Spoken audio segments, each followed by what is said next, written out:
Post. There we go. Tweets out. And everything's... There you go. We're just going to move straight into it. Everything's fine. We're all going. Hello there, Boy here, and welcome back to Stellaris. Now, I'm going to put that down there. So, first of all, I should probably have done this before, but let me just shift the face down. Just a little bit. Whoa. That'll do. That'll do. There we go. Boom. Not that that really matters anymore, because our economy is at such a state that nothing can stop us.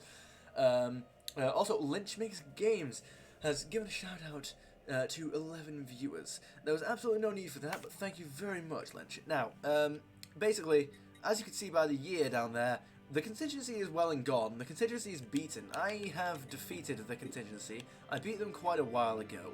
They are no more. They are nothing. They are gone. Now, the Reapers are a truly dominant threat in the galaxy, and we are quite the threat. Ignore the fact that my territory has been successfully invaded over here. I'm dealing with that. However, this looks like a lot, but it really isn't. This looks like the entire galaxy is amassing a Mass Effect 3 style armada to fight me, but most of these guys are actually very weak. Considering the fact that each one of my fleets are like, well, I'm rebuilding some of them because some of them got a little bit damaged. There we go. Wait, no, hang on. Wait. But see, here's the thing, right? This is the thing. What if I just did this? Boom. There we go. I teleport them over there. I can retake this very easily, and then I can start doing that again.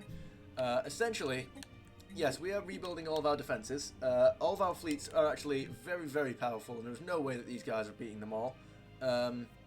Essentially, a thing is happening, and don't worry about it. I've got some fleets over here that are just chilling and doing their thing, and I've got these fleets over here that are just chilling and doing their thing. Again, it's these guys over here. I feel like I should probably combine a fleet or two. So we've got Cycle of Doom. How's the Cycle of Doom doing? You should probably get some stuff going there, shouldn't you? I need to rebuild a lot of these fleets, that's the thing, because I did kind of just get damaged a minute ago. It's nice and cool, so I decided I'd tuck in and warm up. We're alright. Wait, what's the other one? Polerex. Okay. So it's you. 11. Oh, that's actually perfect. There we go. Boom. Okey-doke. Right, so we've got 1, 2, 3, 4, 5. So we need 5 from you. Yes, hang on. We got 1, 2, 3, 4, 5. Yes. No, whoa. No, not you. Right. 5. Can I get another 11 from somewhere? Does anything here need 11? That's what I need to know. No, okay, alright. Well, hang on. We got you, so we need 1. Yes, indeed. If you can help us out there, that would be great. 1, 2, 3. Yes, indeed. 1, 2, 3. Where are you? Nope. There you are. Good. And then that pretty much takes care of everything. There we go. We don't need all these battleships. That's the thing. We actually don't need all these battleships. Because if I can do... Wait. I just realized. No, wait. I just realized. Oh, no. I just reclaimed one of the Titans, didn't I? Oh, I'm a melon. I just reclaimed one of the Titans, and that's going to take ages. Damn it. No, wait. Oh, God. Right. Let me just finish this. Okay, well, that's going to be one fleet filled anyway. Technological acquisition successful. Once these guys are taken back, that'll be great, and they'll be fine. There you go. I need to make sure, first of all, strike damage. No, so it's not you that we're doing yet, it's you. Because I'm a little bit behind in certain text. For some reason, I've let that happen, so I'm going to catch up. There we go. All right. There we go. If these guys can catch up, there we go. Get over there. Hostile fleet assets engaged. There we go. Take everyone out. Easy stuff. Oh, but they've started summoning everyone and everything, which means we need to... If you can take that system back right now. Whoa, where on earth have those guys come from? Alright, nice. Lost a couple of battleships. Take that system back, and then we can teleport all the fleets in here. Come on, you can do this, you can do that. You can't do this, can you? There's a few too many of them there. No, you can do it, I believe in you. I believe in you. I don't know if this is going to work. This is working. Weirdly enough, this is working.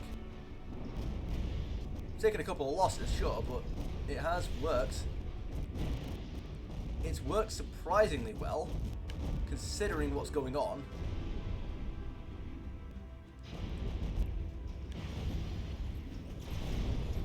Considering what we've been up against right now, I'd say that's gone surprisingly well. I mean, I could do with something else here. Like, for example, you disappearing and getting one of you instead.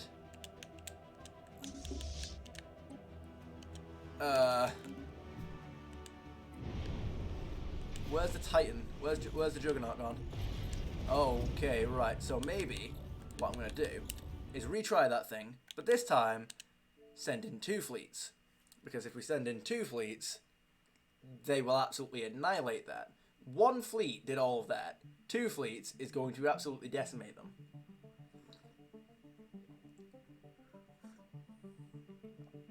That's a lovely brew.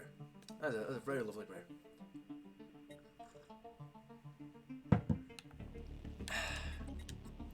There we go.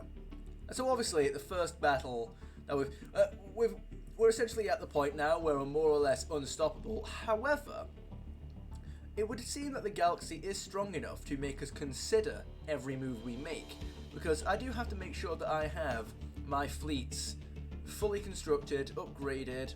I do actually have to make sure that all of my fleets are as upgraded. I do have to make sure that all of my fleets are at the ready at all times, which is, you know, I'm a huge fan of, actually. As a matter of fact, I'm a huge fan of. Now, okay, so all of you guys are getting ready to do that, which is great. If I can do this, there you go. And again, before I do anything else, I'm going to let all these battleships build over here, in here. No, okay, wait. Wait, yeah, no, these do all need to be built anyway, because I need a 10th fleet. I need a 10th fleet. So we want you, go, do it. Alright, nice. So everyone's going to teleport over there, and that's going to be great. And when you do... Hostile fleet assets. There we go. Alright, now let's look at what happens here, because it should be absolutely great. Everyone's going to open fire at once. It's going to be amazing. There you go. There it is. No one's getting past. No one's getting past. There we go. There's too many of them. Have we lost a Titan? No, we've lost a battleship. Which is fine. There we go. They're not beating this. They're not beating this. They can't. There's no way. They didn't beat the thing before. They're not beating this now. Although I'm surprised that the battleships don't seem to be in range. There we go. Alright. There we go. That's the one. That's the one. They're firing too fast. When we shoot, when we actually hit the targets, they die. And we're firing quickly enough now that when we miss, we pick it up again pretty soon after. Look at that. And once we push the range back, then there's nothing they can do. There we go. Like, they can keep bringing the fleets in, but we can keep killing them. Okay, there are actually a couple of fleets there. I need you guys to stop going forward. Like, you know, chill out a little bit. There we go. They have done well, to be fair. Admiral gains trait. There we go. There it is. We did it. We won. We have taken the system back. Oh wait, hang on. You're messing about there. There you go. Right, first of all, I am getting a ridiculous amount of dark matter, but at the same time, I'm going to get you first. There we go. I'm just getting loads and loads of dark matter. There we go. Whoa. What? Oh, god damn it. Yeah, but you're not... You know, there's not really much they can do here. Like, they can't beat us. You can't beat me, Jack. There you go. Oh, they destroyed another battleship. Screw you. Yeah, it's fine. Cyrex Alpha. Well, Cyrex Alpha now has a completed fleet. That's the thing, and it's just battleships, isn't it? It is, right? Okay, that's a shame. Oh well, we can deal with that. I need you guys to get over there right now and take it so that they can't use it. Because as long as there we go, right? That's it. It's ours. The ship is ours, gentlemen. Right.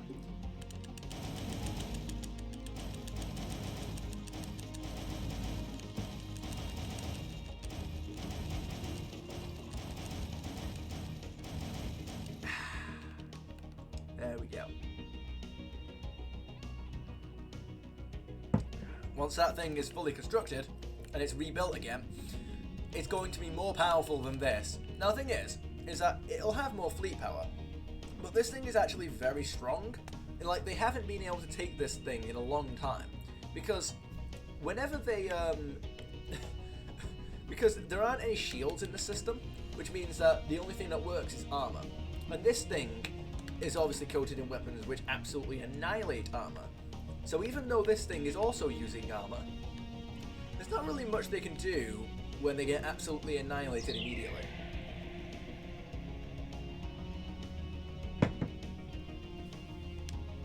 Excuse me.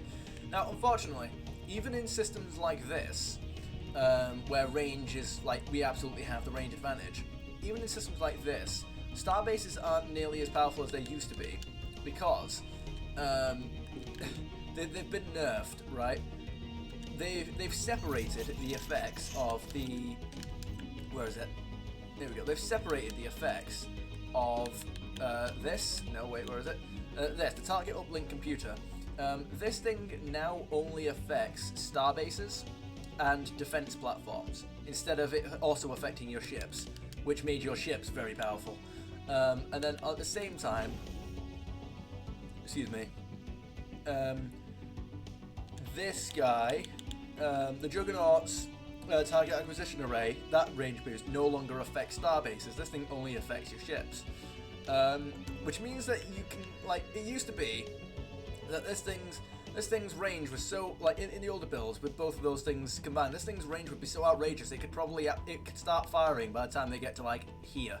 So they would be all the way over here. They could not. There's no way that they could open fire at that thing from that distance. But this thing would just tear into them. And even though they would have, like, twice as much fleet power as us, they would have so much, so many of them would get killed before they'd even get in range to shoot. That they'd essentially all end up dying before they'd get in range to shoot. Like, you could essentially just wipe out the entire thing, or at the very least, there'd be so few of them that by the time they actually do get in range to shoot, there are so few of them that they barely do any damage to the thing, and so it just finishes them off. Like, it was almost impossible for the AI to actually take one of these starbases with all those buffs. Whereas now, for the reasons that I just identified, they've separated those now, so they're no longer nearly as powerful. Okay, right. So again, here's the thing. I don't know what's going on here. Right, you build them lot, and then whoever's left, I'm gonna figure some stuff out. Because, yeah, I need these guys to all repair. Technological acquisition successful. But what we're doing now, in terms of progression, is essentially, we're just tech rushing now. We are just tech rushing. This thing, again, we're gonna defend it until such and such a thing happens. We're gonna defend this until a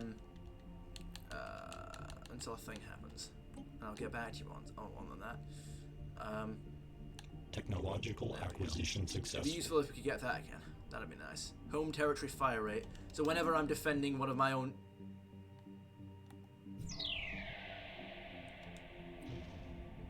Alert. Spaceport engaged. Oh wow, they already damage it from that distance. Alert. What are you doing? Spaceport engaged. What are you doing? Are you thick? The fuck are you? That wouldn't take out a normal starbase. Well, like a basic starbase. That wouldn't even take out like a normal citadel. Like, what are you? That wouldn't even take out like a bloody star fortress. Like, what are you? What is this? What the fuck is? Are you playing at? Are they getting ready to mount an assault? By the way, I mean, it's not exactly gonna, they don't even have the means to mount an assault. They could throw everything they have right there, and it probably actually, they could throw everything they have right here, and they might have a chance at beating the starbase, but that's not a guarantee. Yes. There we go. So yeah, I'm just tech rushing now. I'm just gonna get as much tech as I possibly can. I'm just gonna rush the hell out of it.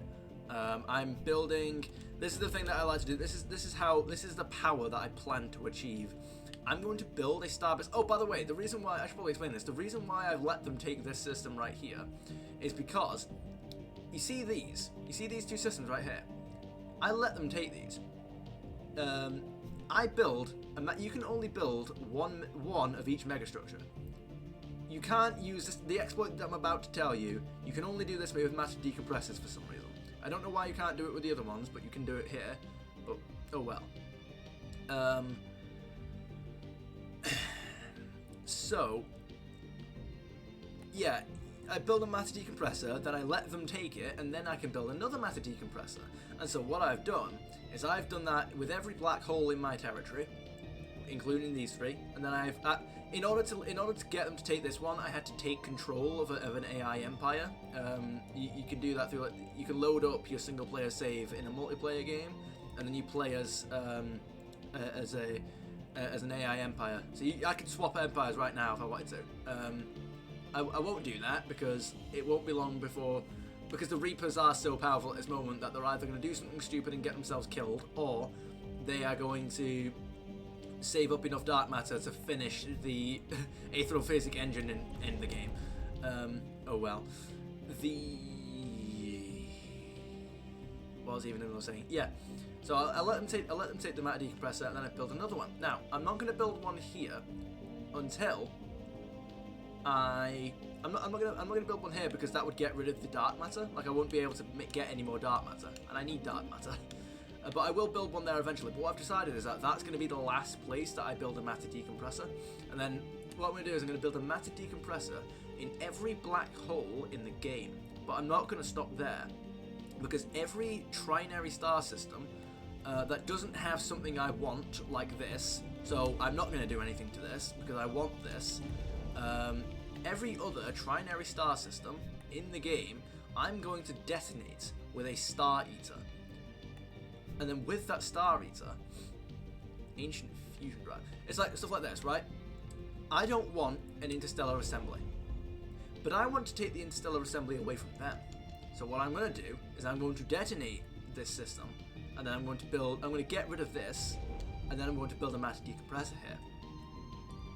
Hell yes. And then, so I'm going to go across the entire galaxy over the course of centuries doing this. And then at the end of it all, I'm going to have so many matter decompressors. There's no point in me doing this, by the way. Like, I don't have any matter decompressors, and I have this. There's no point to me doing that. I just want to, because, for no other reason than because it would be an hilarious display of power. Like, how could you physically beat somebody with that many minerals? Like, I would be able to like get rid of all of the planets that I have and just turn them into nothing but alloy farms, which would be hilarious. Then I could. What would I do? I'm sorry. What are you guys doing? But yeah, so just every system that I'm not going to turn into, every system that I'm not going to claim as a megastructure, and every system that I'm not going to turn into a matter decompressor is going to be turned into a ring world. Now, that is where these three systems up here come in, because it used to be that I just had this system. This was the edge of my territory. Then I claimed this to build the matter decompressor, and I'm going to let them take it. Then but what I'm doing now is I have detonated. Wait, where is it? I think this is it. This is it. This used to be a Geth planet, and I've destroyed it. I have shattered it completely, and I'm going to build a ring world here. I'm going to build it here, and I'm also going to build it here, and then I'm going to build them all at once, and that's going to be how we expand our territory. Because I've built quite a few ring worlds. and this is the most recent one. So I need to like hurry up with these ring bolts because I'm running out of pops. Like I'm really running out of pops. I need to hurry up with these ring bolts. So yes, I should probably get a move on. So we have all of these now. Let me do it. Let's go. Ring world. Do this. There we go. I see you doing your thing. Okay, yeah, I forgot about that. Alright, that's fine, it's fine. Sure. So you do that, you build your ring world. Station engaged. What is this? What are you doing? This isn't gonna work. This isn't going to work. Massive decompressor lensing. It's like they haven't even accommodated for the fact that I've got one of these as well. Like I've got the orbital rings that I've also got loads of this stuff going on. Like, what did you expect was gonna happen? Alert. Spaceport deconstructed. What do you mean spaceport deconstructed? What are you talking about? There's no spaceport deconstructed. What are you talking about? My phone's going off. I mean, yeah. Like, that's how powerful we are at the minute. That's how powerful we are right now. Just imagine how outrageously powerful we would be. They destroyed one. Just imagine how overpowered that would be if we could get another 40% range from the Juggernaut. Like, guys, it gets ridiculous. It gets ridiculous. Wait, what the hell? Oh, right. Okay, don't worry about that. It's just a visual glitch. Right. So, we need you. Yeah, 9. Sure, if you want to do that. Yeah. You go 28. There you go. You do need another. I was gonna say you are gonna need another one of you. So hang on. Give you, and then also give you. Pretty please. There we go. Right. So what else do we need? We need another one of you.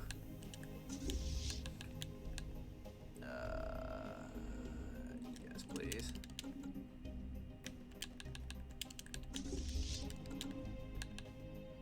So we need another 3.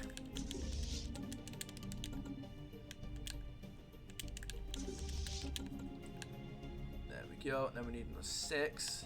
No, 5. 1, 2, 3, 4, 5.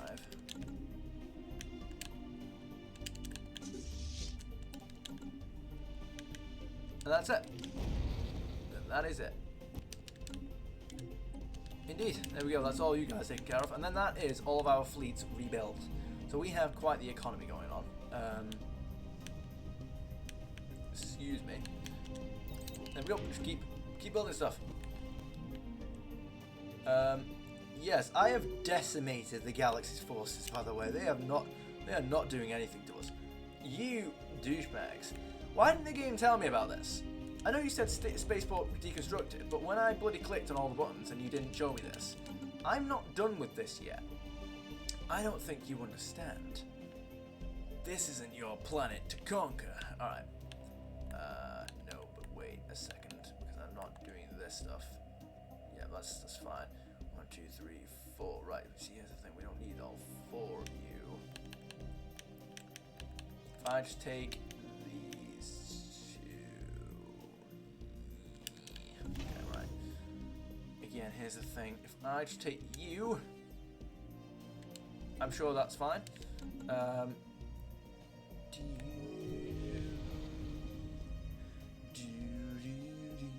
you go. Yeah, if you do that, that'd be great. Fortify that thing. So our fleets are nearly at 1 million.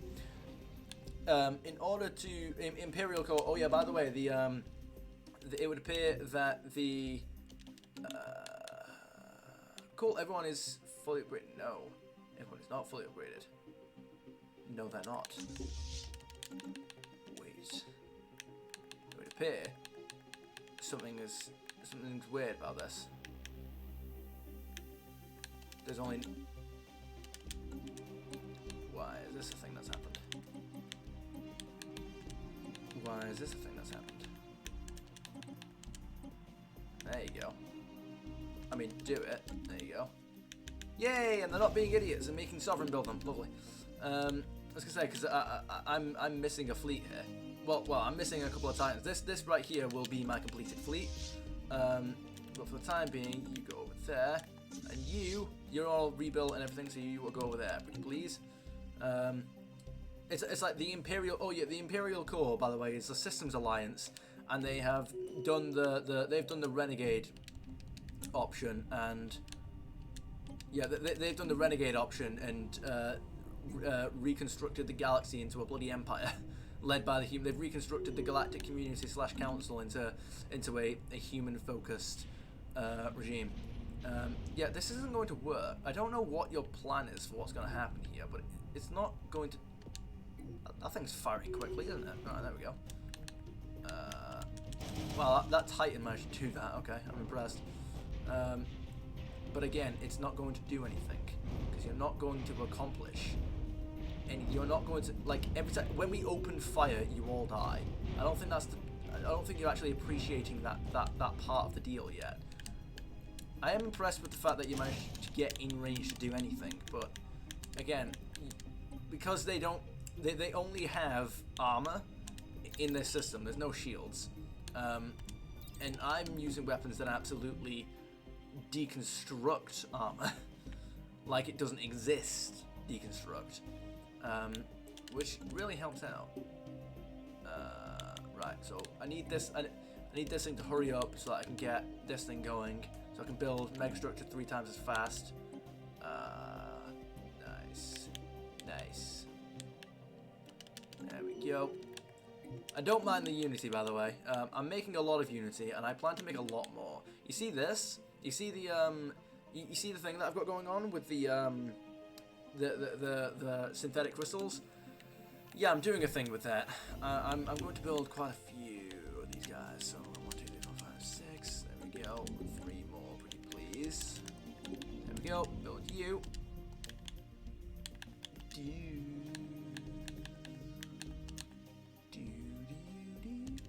Right, we go. Because I just keep doing this. And I'm going to build loads. I'm going to do the exact same thing with yet another ring world. And when I do, it's going to be glorious. There we go. I'm going to do the exact same thing with another ring world. And it's going to be great. Here we go. Yeah, so the entire galaxy doesn't know what it's doing when it comes to fighting me. They no longer have, like, they're no longer nearly as powerful as they were, because they used that power to try and kill me, and they failed. What on earth is... What do you mean? What's this? What do you think this is? I'm mad... Oh, right, okay. Oh, it's because the game's just freaked out a little bit because of that. I mean, they're going to keep throwing, like, bits and pieces at me, and it's going to very slowly wear me down. And they can keep doing that, because I don't mind very quickly wearing them down. Because they don't have the means for this. They just don't. They don't have the means to keep doing this. They can keep firing troops at me, but they're going to run out. They can't keep this up. They don't have what it takes. They could throw everything they have at me, and I would just teleport every single one of my fleets into that system. Vox Runner 56. Oof, they got literally melted. Yes, that happens when you're in a system with no shields and you're using nothing but neutron torpedoes. But you know what? Just to show the technological progression we've got going on, that would happen even if they did have shields, as has been evidenced by them failing to take every one of my systems. How you doing, Vox Runner? There we go.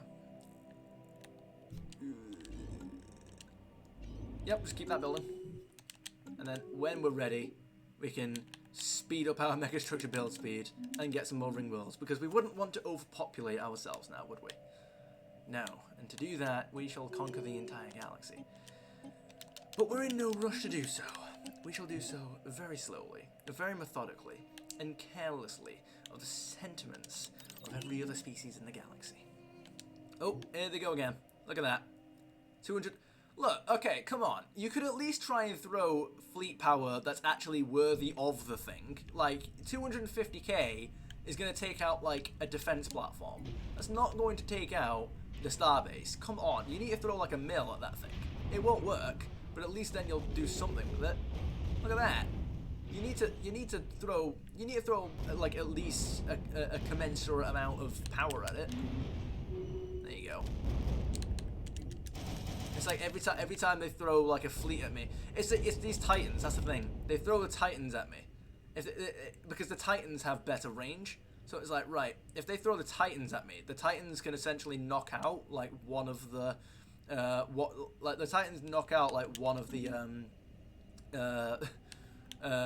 defensive platforms every time. It's like if they could throw nothing but Titans at me with a carrier AI, so that they just sit way at the back doing nothing. They don't, but that's what they're supposed to do. Then they could probably knock out like most of the defense platforms before they got in range. But AI isn't smart, so there we go. And the thing is that in the previous build they wouldn't be able to do that because a Juggernaut combined with a target acquisition array would be stronger than would give you more range than a Titan's lance. So they wouldn't even be able to do that in the previous builds. But obviously, for obvious reasons, they've nerfed that, which is a shame. I enjoyed that level of power, but oh well. The Geth have completed a gateway. I'm surprised that people are still having to build gateways. Like, what do you even mean? I certainly don't have to build gateways anymore. Look at me. I've got gateways in every system. I could literally teleport. Well, the only thing they hit the Citadel is they're called dead bodies from the inertia. Oh, they won't hit the Citadel. They'll go straight into the They'll go straight into the star. There we go. I mean, I do find it funny actually how in Stellaris, obviously this isn't going to change because this would be needlessly complex. But it's I do find it funny that like they stop at all when, I mean, do I have to play the Mass Effect 2 clip? Do you know what? I'm playing the Mass Effect 2 clip. Hang on. Do you know what? I'm doing it. I've mentioned it. I brought it up. I'm playing the Mass Effect 2 clip. You know the one. If you play Mass Effect 2, you know the one. Gunnery Chief speech. There we go. Come on. Here it is. Badass Gunnery Chief. Wait. Hang on. I've got a notification. What's this about? Hey, but Ryan. Lovely. All right. We know this guy. Hurry up. Come on. Here we go. This recruits is a 20 kilo ferrous slug. Feel the weight! Every 5 seconds, the main gun of an Everest-class dreadnought accelerates 1 to 1.3% of light speed. It impacts with the force of a 38 kiloton bomb. That is 3 times the yield of the city buster dropped on Hiroshima back on Earth. That means Sir Isaac Newton is the deadliest son of a bitch in space. Now, Serviceman Burnside, what is Newton's first law? Sir, an object in motion stays in motion, sir. No credit for partial answers, maggot! Sir, unless acted on by an outside force, sir. Damn straight! I dare to assume you ignorant jackasses know that space is empty. Once you fire this hunk of metal, it keeps going till it hits something. That can be a ship, or the planet behind that ship. It might go off into deep space and hit somebody else in 10,000 years. If you pull the trigger on this, you are ruining someone's day, somewhere and sometime. That is why you check your damn targets. That is why you wait for the computer to give you a damn firing solution. That is why, Serviceman Chung, we do not eyeball it. This is a weapon of mass destruction. You are not a cowboy shooting from the hip. Sir, yes, sir. Brilliant. I need this as an advisor now. Yes, you do. This guy will get you up at whatever clock in the morning. That he will do it. It's Mass Effect 2 is great, and he's the reason why. I mean, where is the lie? No, it's but yeah, there you go. That's, you know what? Stellaris is unrealistic. The ships should just fly forward for. Okay, oh, look at this. This is interesting. They're actually going for it. I'm not going to summon my ships. Instead, I'm going to just let them fight. I'm just going to let them try and destroy it. There we go. No. Why? What are you doing? This isn't going to work. Why are you throwing the fleets at me one at a time? Why? Why are you 80s action moving in me? What is it? This isn't going to work. This is the opposite of what you're supposed to do. Stop throwing them at me one at a time. No. Imagine some primitive planet getting nuked into dust from a wrecked Titan chassis. I mean, you make a good point. Why? What? That you make a good point. Why we don't. That Titan doesn't have to be wrecked for that to happen. Why use guns when you could use wrecked Titans? All right. Anyway, it just reminds me of the Gondor battle from Return of the King. I almost said Return of the Jedi then. Return of the King, where they throw back pieces of rubble from the city as their oh, oops, that's wrong. Like the city's getting destroyed by the attack, and so they just get pieces of buildings and rubble and throw them back onto the catapults. That's ingenuity. That's using everything you've got. There we go. Right, you need to build quicker because I need these things built immediately. I need I need things. I need these ring worlds built so that I don't overpopulate my empire, because I'm overflowing. I've built ring worlds in like every system that's not already occupied. I need more ring worlds. I'm just gonna keep getting more ring worlds, and one day, the entire universe will be covered in both matter decompressors and ring worlds. There we go.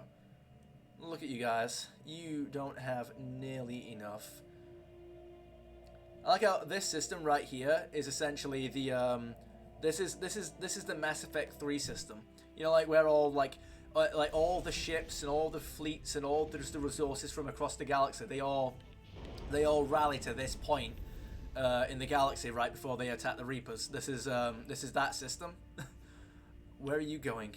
You're getting a little bit eager, aren't you? You got the Quarians, you got the Systems Alliance, you got the Asari, you got some Krogans in there, you got the Hanar. I don't know where the Turians are. Where are the Turians there? Don't you dare tell me the Turians. Oh no, the Turians there. I was gonna say, don't you dare tell me the Turians are gone. No, they're there. Well, everybody is pathetic in comparison to our fleet power, and most people are of a technological power of either inferior or pathetic. And then the only you got a couple of people who are equivalent. That's about it. Who have we got who's equivalent to us in Geth? The Geth sequence. Wait, how is that a thing?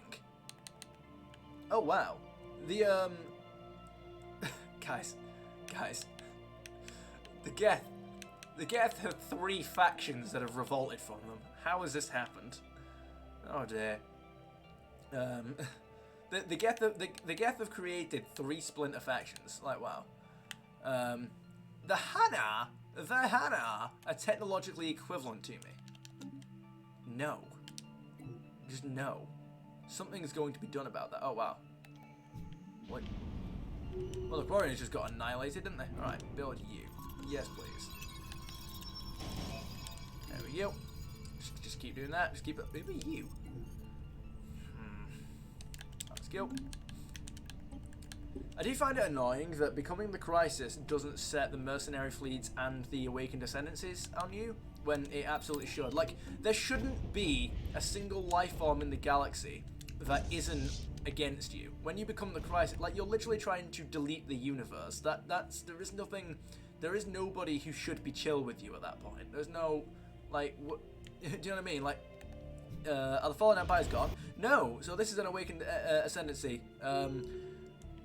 Because they're awakened, that obviously means that they function like a normal empire. So what I essentially do is, instead of going around the galaxy and killing everybody, I let them build up their megastructures, and then I just take those megastructures and those megastructures alone, and then I go around and I so for example, so then that I can then circumvent the megastructure limitation. You know, like how you can only build 1 of each megastructure?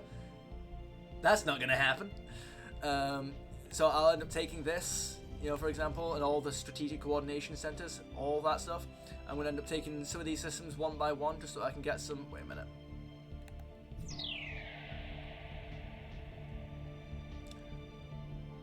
You the bloody hell put this on. That's not even mine. What? I don't remember that being there. All right, I'll have to do something about that. Hang about it. Just hang a minute. Let me just take care of this. There we go. you know, I'll build ring worlds anywhere I can. Anywhere that I can't build a ring world, and anywhere that doesn't already have a megastructure in it that I want. For example, this, I'm going to use the Star Eaters to turn these systems into black holes, and then I'm going to destroy those systems. And then I'm going to destroy those systems, and then I'm going to turn those into matter decompressors. For no other reason than because I can, not because I need them. As you can tell, there would be absolutely no point in me having a dozen matter decompressors, literally just because I can. So yes, I never fully reach the end of the game in this game. I never really get to that point because I never bother. I never bother getting that far. Damn, it's just unlimited power. Have you ever played Mass Effect? Have you ever played? Do you know like what the Reapers are and all of that? That's essentially the power dynamic and the scale that I like to achieve in Stellaris. So that's like, obviously I've got all the Mass Effect empires. You know, you got the Krogans, you got the Geth, you got the Turians, you got the Rachni over here. Ringworld construction is, yes, I intend to be significantly more powerful than essentially everybody else, and the only way that anybody can even come close to beating me is with, I thought I got rid of you two. I mean, I might as well do this now. Is by, is if just every one of them just does everything they can, and just all at once, everyone pulls together, no wars between each other, just everyone throws everything they have and tries to beat me at once, which isn't something that they seem to be able to do at the minute. There you go. Look at them, they're all just chilling there, watching my systems. Oh, not anymore, they're not. Why have you just all of a sudden decided to adapt? This isn't going to work. Why have you waited for the system? Why have you waited for me to rebuild this thing before you've started to... Why have you waited for the system to be rebuilt before you tried anything? This was never going to work the way you think. Alright, okay, hang on. First of all, more dark matter, because I can. I've already gotten to the final stage of the aerophasic engine, but the only thing is that I don't want to finish it, because, like, I could finish the aerophasic engine, but that's the thing, is that would be winning too easily and too quickly. So I never finish it. I always even when I get enough dark matter, I never finish it. Instead, I'm going to get 140,000 dark matter, because yes, I will do that without using Star Eaters. And then what I'm going to do is I'm going to glitch the game by changing to a different empire. And then because the AI doesn't follow the same limitations as the player does. And so what happened in one of my previous saves is I swapped to a different empire, and do you know the Star Eaters, how you can't have both the no wait. Oh yeah. If you get rid of the world cracker, if you get rid of the planet cracker, or if you get rid of the star cracker even, then it has loads more weapons. It has like loads more weapons. It actually has all these, like, you know, the point defense, the small and medium stuff. It has the 7. It has the 7 strike craft slots. Excuse me. But if you have the world cracker component,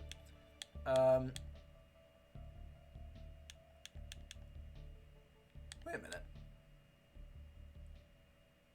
But I already have all of it. Have I already glitched it? Oh, I think I've already glitched it. So yeah, I have enough power now in order. No, I've already glitched it. I already have the power because I've already swapped to a different system. The AI, well, I've already swapped to a different empire in the save. So the Reapers, when the AI was controlling the Reapers, they've changed the ship design for the Starcrackers. So now, we actually have enough power to have both the Starcracker and all of these weapons on them. Which means if I was to get rid of the Starcracker, which I'm fine doing anyway because I don't need the Starcracker. Not unless I get like a very specific thing anyway. I could make very powerful Star Eaters. I could just make like an army of star eaters that have got loads of point defense, loads of everything, and they're really fast and all that. Like I could make, because the trade-off that you normally have to use is that the Star Cracker uses so much power that you have to use like weak thrusters, so they're incredibly slow at moving to their target. Whereas now, for some because I've glitched the AI already, it's given me these, so I can use these and just zip around whenever I want. The speedy cube of death. Yes, I could do that, and I could probably use. It'd be funny if I could use the World Cracker and all the extra weapons that you get from not using it. But that'd be ridiculous. But yeah, I love exploiting this game. The sad part about exploiting this game is that they're exploits, so they will eventually get patched out because they're not supposed to be there. It's the same thing with like the range on the star bases, how the star bases would affect your ships and here we go. The star bases would affect your ships and the Juggernaut would affect your star bases. So you could have your star bases and your ships have ridiculous range, like cross-system range.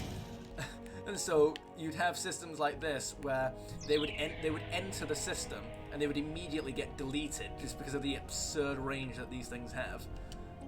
But no, they patched that out because they're unfun. No, I'm kidding.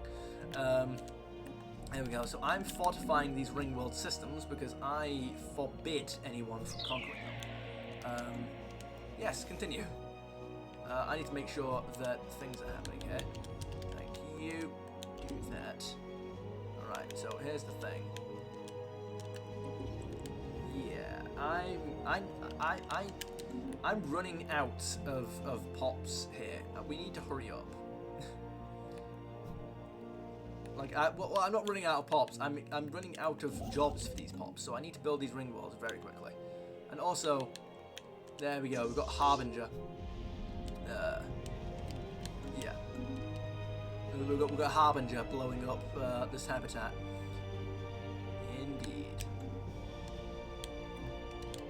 I can't even remember actually if have they already patched that out where you can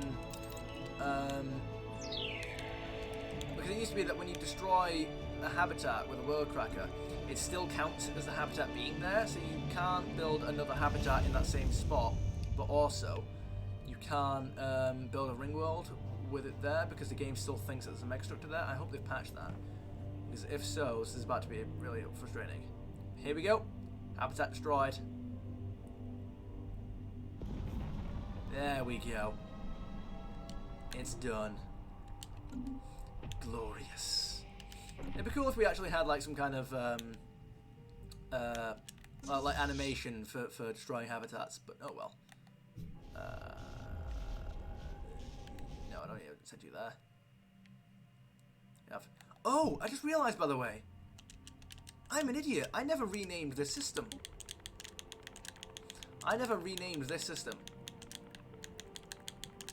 Now, this isn't exactly our capital system, but this is our heavily defended system. This is what I would like to call our home system. This system right here is where all of our fleets will be stationed when not needed to defend other systems. This is the home system. This is where all of the alloys in our empire are made. This right here is this is the collector base. This is what this is. Damn, the juice alloys. Yes, indeed. This right here is this is the juice. It's alright. I got it. This right here is the collector base of Mass Effect 2. This is what this is. I forget. Have you played Mass Effect? I don't want to go around spoiling everything. I don't want to go around spoiling Mass Effect if you haven't played it. Here we go. The mega shipyard. Ah, yes. I could build another one of those if I'd like, but well, no, I can't build one. I could go around and take these, but again, these I care. No, you should really play Mass Effect. It's great. I'd advise playing it before watching a Let's Play on it because like once how I like to look at it is if you play the game and then watch a Let's Play, then you can see other people's first reactions and and relate to that first reaction experience. But if you watch somebody else's Let's Play and then play it for yourself, then you don't get the first reaction from it. You don't get the first reaction to all the scenes and a lot of the moments. You got to play it for yourself first. Yeah. Like even when I had to replay the game for the channel, in Mass Effect 2, it was still hype, but nothing will beat the first time that I was playing the final mission of Mass Effect 2. That was nothing like for the first time. Well, playing up to the final mission, because I never actually managed to finish the final mission. There's a story there, but I'm not gonna get into it at the minute. But like mate, I remember the top tier hype that was. All right, I'll give it a shot. Yeah, you'll have to. It's great. Here we go. Yeah, Mass Effect is up there. Do you know what? I'll give you a taster of Mass Effect music, because I like to say that Mass Effect, especially Mass Effect 2, has some of the best soundtracks in gaming. So what I'll do now is I'll pick one soundtrack. Do you know? Actually, I'll play the alerts now. Hang on, I'll play the alerts, because some of my Twitch alerts are Mass Effect soundtracks as well. So if I turn the music down here, hang on. So just give us a second. Right, let's play some alerts. One moment. I forget how to do a thing. No, alerts, here we go. I can't see the chat for a minute, so if you say something, I'll have to come back to you. But just for the moment. Here we go. Oh, where are you? Here we go. Preview. Here we go. So it's like I've got the follow alert, and this is a Spectre induction from Mass Effect 1.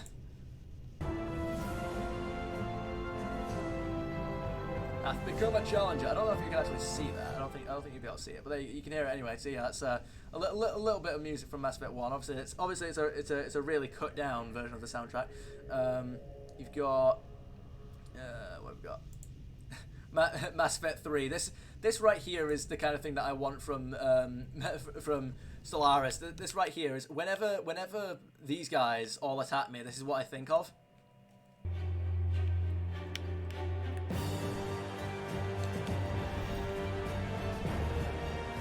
Go. That's the raid sound effect. There you go. Oh, they're gonna do it now, aren't they? They're gonna jump. Wait, hang on. Are they gonna do? Oh, are they gonna jump? I think they're gonna attack in a second. They will do it. Hang on. Wait. So if we do it now, wait, hang on. There you go. So it's that.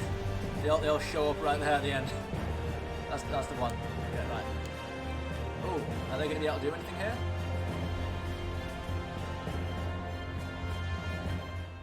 Ooh, there's actually quite a few of them. Are they going to be able to do anything here? It would be interesting if they could. Well, they are doing something here. Alright, hang on. Fully get out. Alright, hang on. Let's get out of all this. There we go. So yeah, there's Mass Effect music. Obviously those are just very cut down sequences of a thing. Right. They're actually doing very well here. Maybe I should get my fleets in here just to pick up the flank. There we go. Right, so we want you, just in case they all actually manage to take it, but I don't think they will. Oh, definitely not. Definitely not. Definitely not. Well, I say definitely not. They are doing all right. The game can't seem to make its mind up what's going on here. Nope. It would appear that we've won.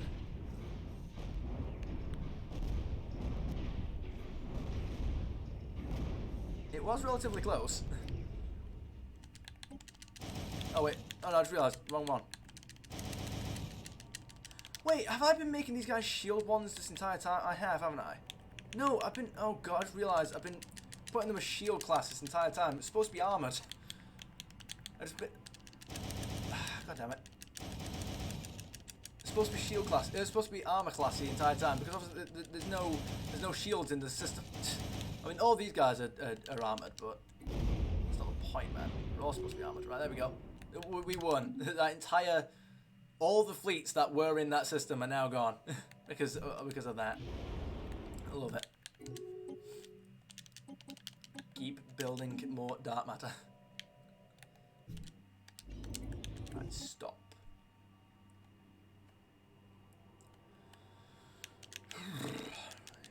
Boom. Do the thing. Whoa, whoa, whoa, whoa. Excuse me. Vaporized. Yes, indeed.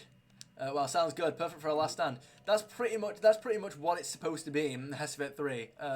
No spoilers, but yes, that's one of my favorite soundtracks in the franchise. Mass Effect 3 is quite a letdown in that regard, but it does have that shot of like everybody showing up in a big final battle, in like a last war cry type of thing. Like that is what that music is supposed to be. Here we go. Like, I don't want to dissuade you from playing it, but if it could be that you play Mass Effect 3 and then you think, oh wow, that was great. It could be that you end up really liking it. But if you get to the end of it and then you think about it and then you feel like, that was a bit of a letdown, you're not alone. Mass Effect 3 is the least liked of the three because of a lot of things to do with the ending. Again, well, no spoilers. Not gonna influence you one way or the other. I hope you like it. If you want to avoid spoilers, don't go looking at my Twitter because I have, like, I think about things related to Mass Effect 3 a lot of the times, and then sometimes just like a new thing will pop into my head that I'll have to rant about on Twitter. I'm like, wait, hang on, this thing doesn't make any sense whatsoever. So if you want to avoid spoilers, don't look at my Twitter. Anyway, right, so that's been built, which means I now have to get rid of you and build the next section of this ring mode. Boom. There we go. Should I do anything espionage-wise? I wonder. Manipulation, diplomacy. That's what we need. I'm trying to think, like, maybe we should get more of these. I wish I could get rid of some of these assets. Like, I don't need them, you know. Unless. No. No, wait. What's this one that I need? Subdiffusion technology. Oh, no. Smear campaign. Yeah, smear campaign. That's the one that I want to do. Smear campaign.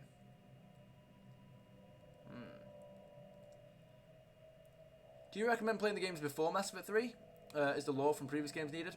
Oh, yeah, absolutely. So, well, it's not really about the lore. It's just about it's one continuous story. Mass Effect 3's pretty much only.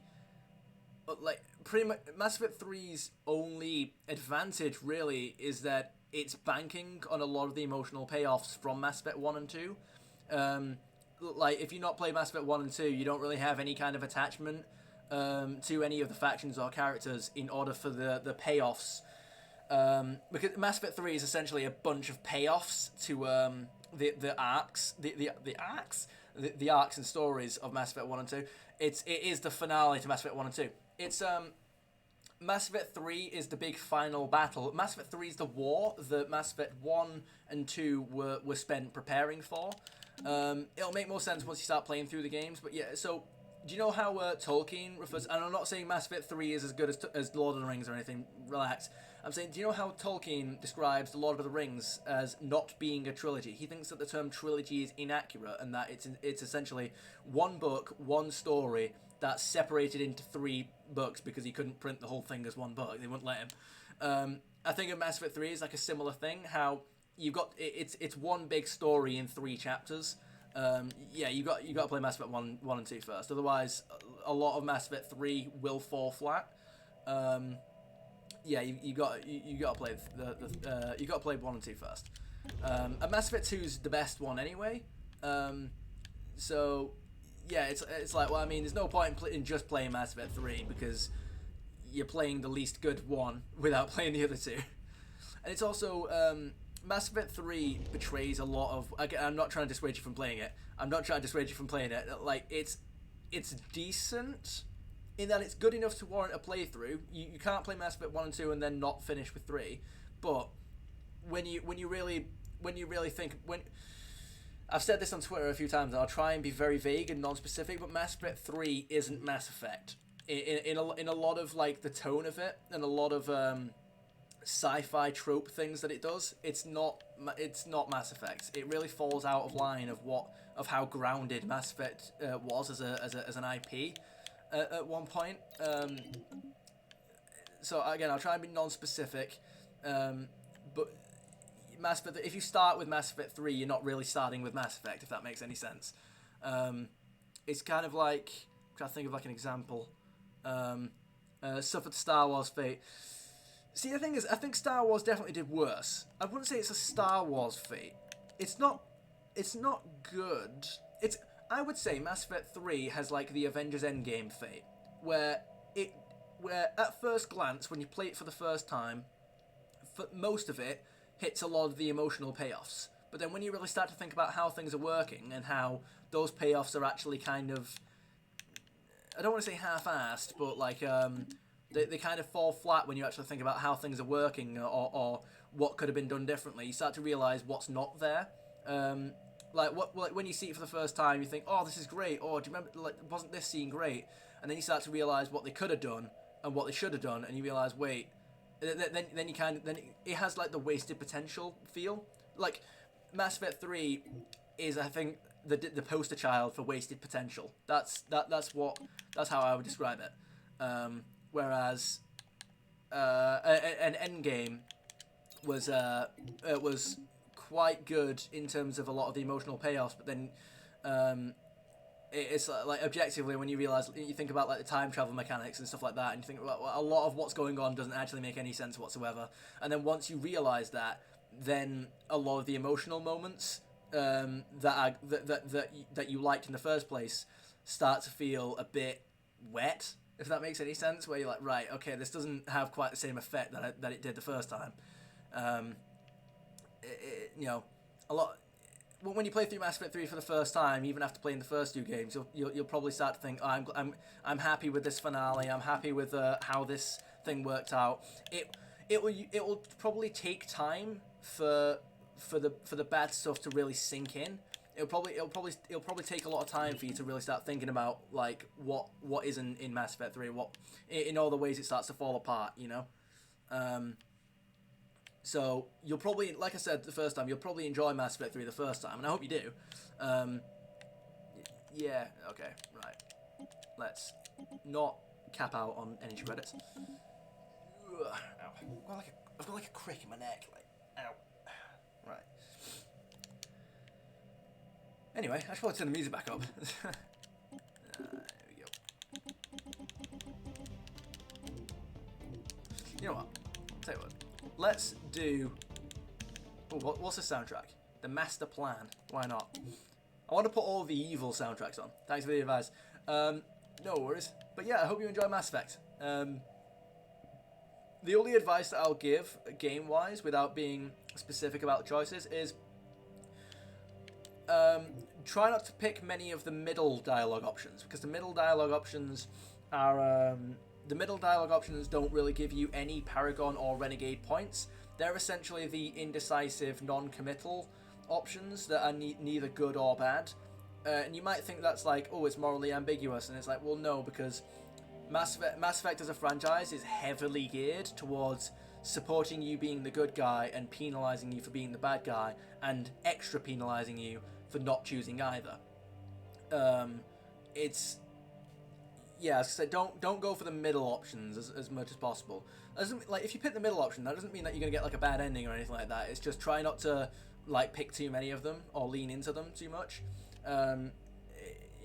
because otherwise you won't really get any charm points, so to speak. You won't be getting enough points either way to unlock the big dialogue options. Do you know, like the persuasion stuff, like if you have enough points in something that you can convince somebody, or you can get a better option in dialogue or something like that, like those ones.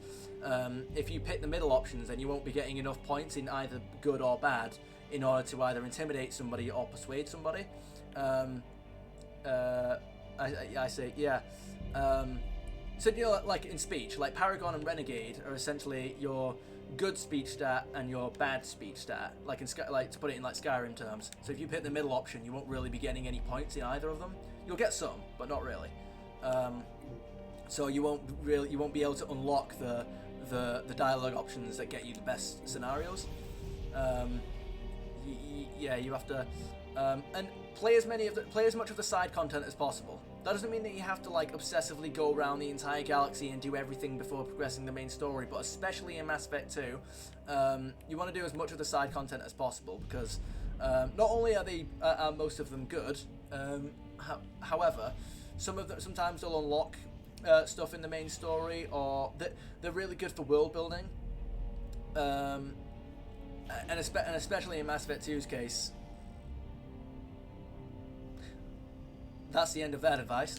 But yeah, you want to play as much of the side content as possible, because it does actually have an effect on Mass Effect 3, for the most part. But yeah, I would say that the side content is as much of the main story as the actual main story in Mass Effect's case. Obviously that's not literal. Like, it's not literally as important, but I'd say you are missing out if you're just going through the main story. Do you know what, let's put some more Mass Effect music on. I'm gonna get you hyped for this. Hang on. Here we go. This one. But let's skip, because this bit's a rubbish bit. This bit's the depressing bit. So hang on. Here we go. Here we go. Mass Effect music is best. This is Mass Effect 3.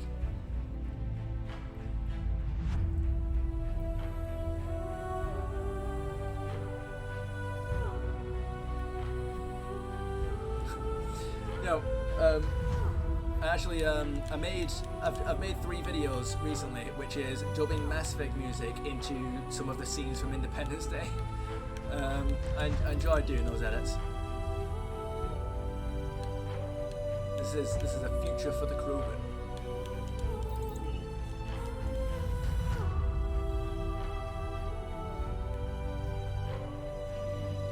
How are you guys doing?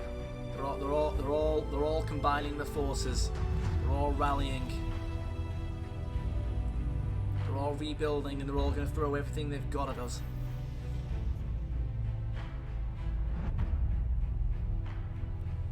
I don't like how this music is cut on Spotify, because it sounds like it was literally cut. Like, you can hear the loop. Like, if I try this bit again.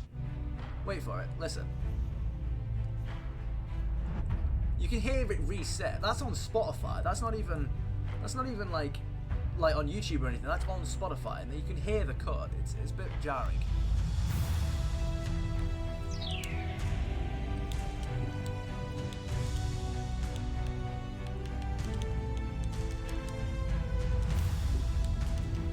There we go.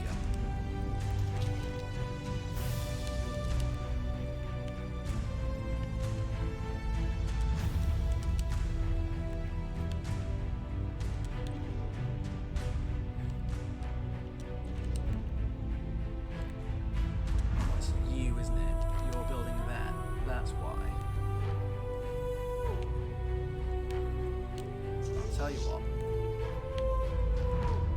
you do that. Why don't you?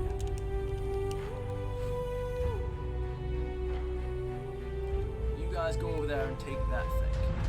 And when you do, I will continue building these windows. Oh, they've built juggernauts as well, have they? Good for them. Good for them.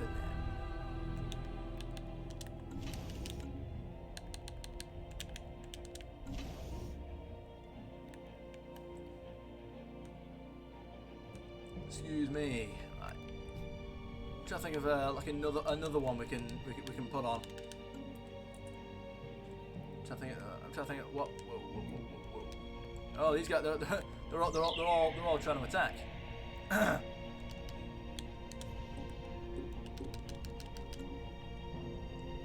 Yes, please throw this thing in first.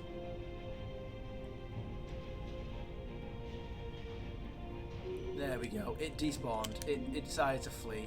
It left. You've got to love it. You love to see it.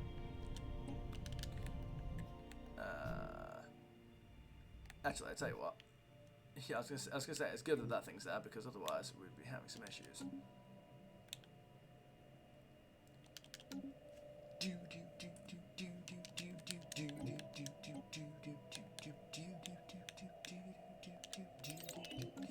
Right, let's have a think. I think that this one's the depressing one, isn't it? Yeah, it is. That's the bad ending to the franchise music. What annoys me about Mass Effect 3? No, I've got to stop. I can't finish that thought. I can't finish that thought. I can't finish that thought. I can't finish that thought. No, okay. I feel like I'll be able to get away with like a tame version of this. What annoys me about Mass Effect 3, or the ending in particular, is that this music is good music, right? Let's play it again. This music is like the bad ending to the franchise, like to Mass Effect 3, right? It's like, right, but getting the bad ending is underdeveloped. What annoys me about Mass Effect 3, and I have to be very non-specific, is that the bad ending to Mass Effect 3, where you lose all 3 games, everything you've built for, everything that you tried to accomplish, you lose, you die, right? You have to make that happen. It really annoys me about Mass Effect 3. This is the kind of thing that I'd end up ranting about on Twitter about the wasted potential, about everything that Mass Effect 3 was built up to be as the finale to the franchise. Is you have to make the bad ending happen, and it's essentially a relatively short cutscene with like a very short speech. There we go. I'll pause that now. It's essentially a relatively short speech with a very short with a very short cutscene to back it, and it's a secret ending. It's a secret ending, right? That most people got by accident because they were so opposed to the ultimatum that they decided, like, they shot an NPC at the end of the game, and then they just got the bad ending. Because, you know, that's what gamers do. They shoot the NPC because the NPC is annoying. And so a lot of people got that ending, that music is for. They got that bad ending to the franchise by accident. But the ending to the franchise, that bad ending, I am of the opinion that bad ending for that music, I don't know why I'm pointing behind me, I just do that. That should be the most common / default ending. That should be, like, the good endings where you win should be the ones that, not like almost impossible or anything like that, but like, they should be the most common endings. And once you play Mass Effect, I think you'll start to understand why. Like, I'll avoid all the spoilers and stuff for now, but I feel like once you play it, you'll start to grasp what I mean. But that music is great, and that ending has the potential to have been great, but it really wastes itself because I don't explain it. It's oh man, yeah, like the feeling that after all the troubles it meant so little at the end. It's not even that. Like that was when you play Mass Effect 3, you'll start to understand like the feeling that the ending is building up to. That ending is what you're fighting against, but it's also set up to be the inevitable conclusion. It's set up to be the most likely scenario. Doesn't matter how hard we fight, we can go out with a bang, we can go out fighting, right? But at the end, we might still lose. That's supposed to be what the ending, what it's going for, which is fine. But the problem is that you have to force that bad ending. The ending where you lose is the ending that you have to make happen.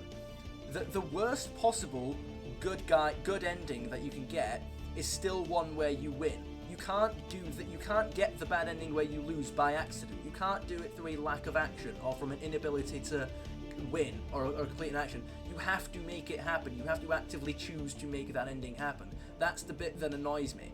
That ending should be the default ending, the ending that most people, at least playing through it on the first time, will get some variation of the ending where you lose, because that maintains the threat and the power of the villains and how powerful and significant they were, and what it would have meant to have successfully beaten them.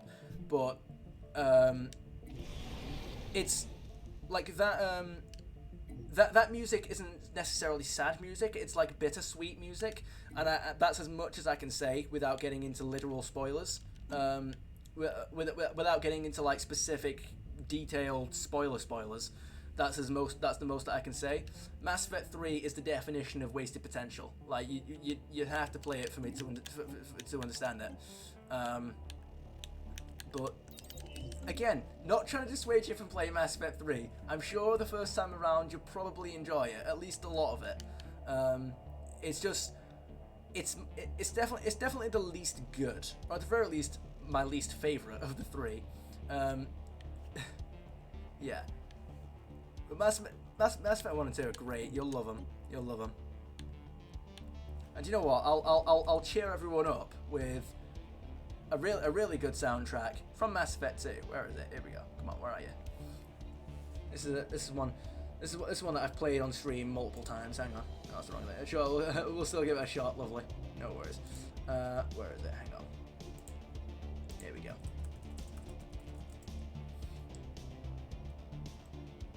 Here we go. Mass Effect 2 last mission. Hell yeah.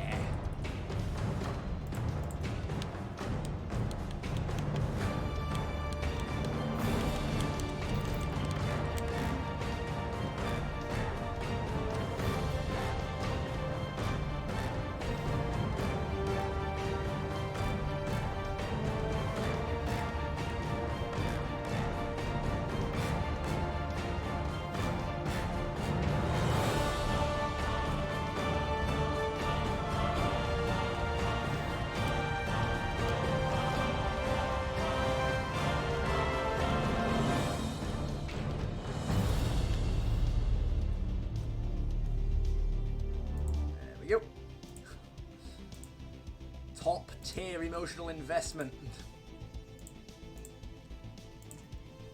You'll never beat that.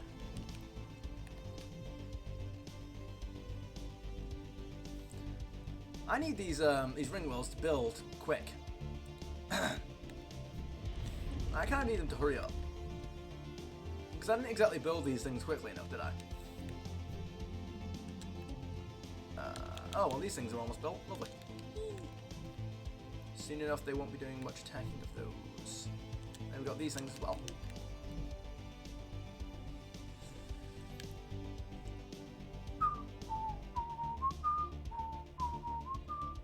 Right. Oh my goodness, Box Runner 56 has become a challenger. Why, thank you very much, Box Runner 56. Alright.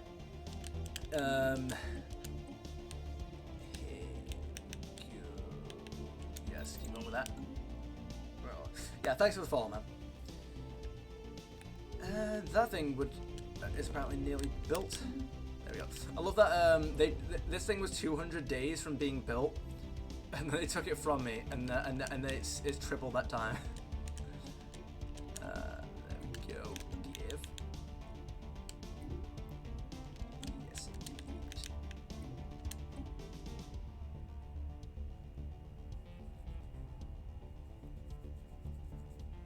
I've got an idea. And it's going to work. Do you remember when I was just saying about not having enough pops? That's not going to happen. Because... no. Because I still have these. I can still build these things. But now, I actually have the, I actually have the things that I need to do them. I have all the pops and stuff that I need. I have all the synthetic crystals that I need to do this. And it's going to be glorious.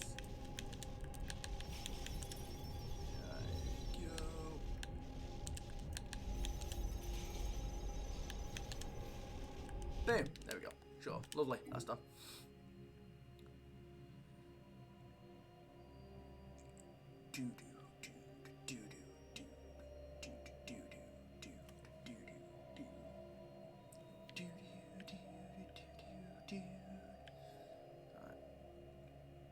Well, those guys are getting fancy, aren't they? Just a couple of fleets chilling there. Got the Krogans and the Turians. You got the Krogans and the Turians just chilling in a system next to each other. Lovely. Fancy that. There we go. So these guys have gained a lot more of their strength. They've gained a lot of their strength back now, and they're kind of getting ready to launch an attack to try it. There we go. Look at that. A single one of my fleet. If you look at Imperial Core, and then you go down, you get L2 Imperial Armada 817,000. A single one of my fleets. A single one of my fleets is stronger than their than their armada. Like, by the way, this where is it? Where is it? This armada here. This is a combination of ships from all the different species in the galactic community. That the different species all have to contribute ships to the galactic defense fleet, or the Imperial Armada in this case. Because I am a existential crisis. I'm an existential threat. I'm a crisis of galactic. Haha, yes, purge them. I shall indeed, but very slowly and not at all with haste. But we, because of I can't even remember what it was I was saying. Yes, I'm going to spend every one of my alloys right now on armies. I'm going to spend all my allies on armies so that I can reclaim those allies when I need to. But yeah, so that's the Galactic Defense Fleet. Like I'm such an existentially powerful force that wants to wipe out all life in the galaxy. That all life in the galaxy has decided, hey, let's all donate ships to one big defense fleet and let's use it to take him out. A single one of my fleets is stronger than that entire conglomeration. Lovely, and it's only going to get stronger. I'm going to get incredibly stronger. I may be here for a moment while I donate all of my minerals to these armies. This may take me a moment. I wonder can we get through a Mass Effect soundtrack in the time it takes me to do this? Probably. Let's see. Here we go.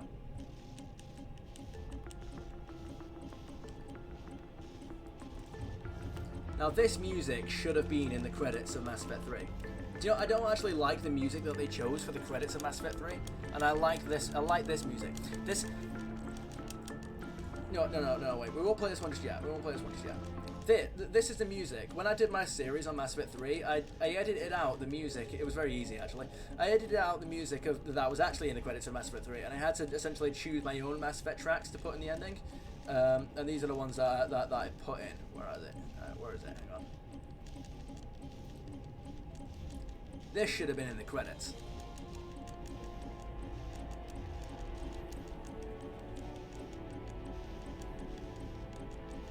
You got this one, then you got the next one that I just played a second ago.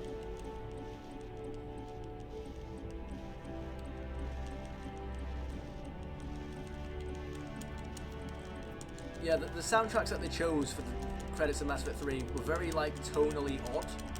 Very, very jarring.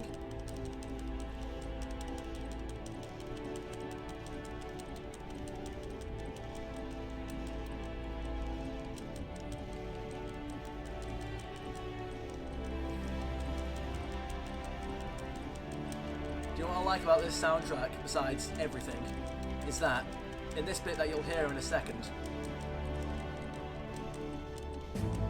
there we go.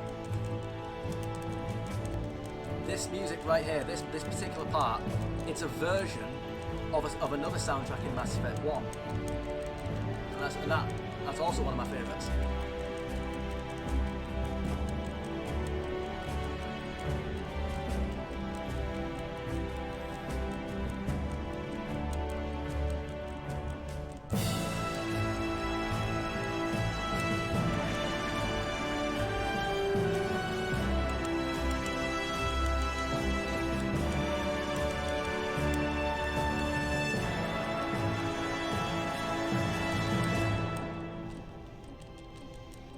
Go.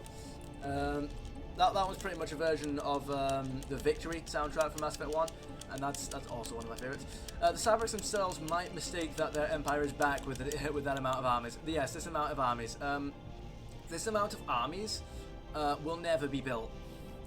This amount of army will never be built. We're looking like what, 700? We're looking at like 1,000 years into the future. Like 1,000 years into the future, and this army will probably still not be built. Anyway. Yeah.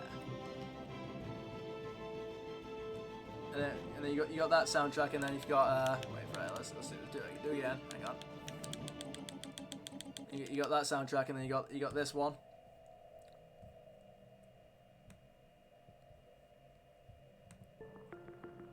There we go.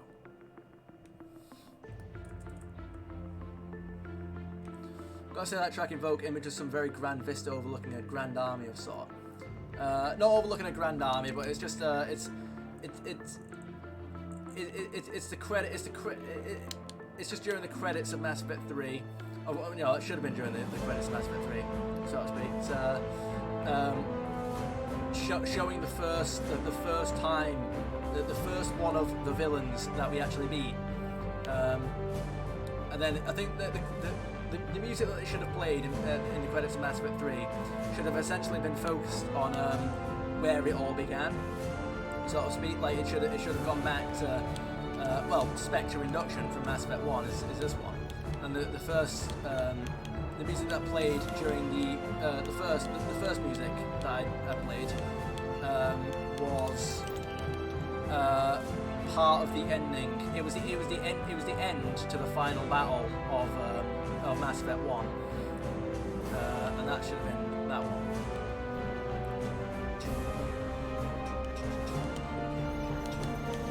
You'll probably recognise this music as something that I played when I did the follow alert. Here it is.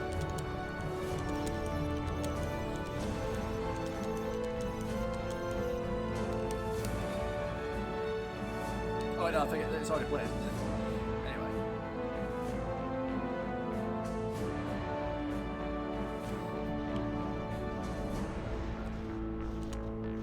Now that is the end to Mass Effect 3 that I wanted.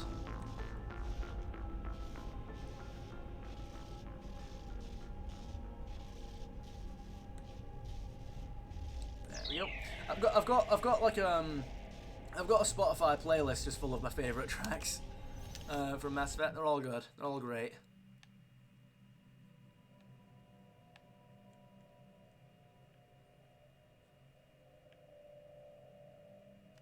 Oh, whoa!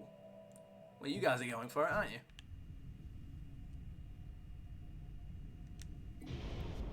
Oh, they're all attacking. Lovely. This should be interesting. Here we go. There we go. They're all attacking. Oh wait, I'm doing the wrong thing. Damn it! No. There you go. Yeah, they're all attacking with everything they've got. But guess what? I already have my 2 fleets here. Like once my 2 fleets get in range, this is over. Like the Titans they have are the only thing that's going to be causing us any damage. But once these 2 fleets back here catch up and get in range, it's done. There's nothing that's going to happen here. They're already starting to melt away. You guys can do better than this. Come on. Don't tell me you can't. Okay. So you started attacking that thing. You do that. Yeah, you're really far away, aren't you? Alright, here we go. There we go. If you all focus on the battleships, the big ones, there we go. There we go. They're all starting to get chopped away now. There you go. That's it. Once these guys have gotten in range, that's when they all go. There you go. That's it. They're all gone. Off they go. Better luck next time. Begin rebuilding.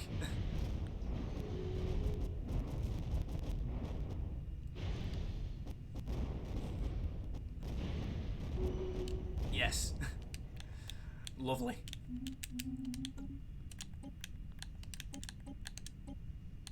Brilliant. And that is my favorite thing to do. There you go. So we don't really have a lot of. Oh, I'm out of that. All right. Well, time to wait for a few more decades for them to come back. Lovely. Yeah. That's the Mass Effect 3 moment we were all denied. That's the Mass Effect 3 battle that they never gave us.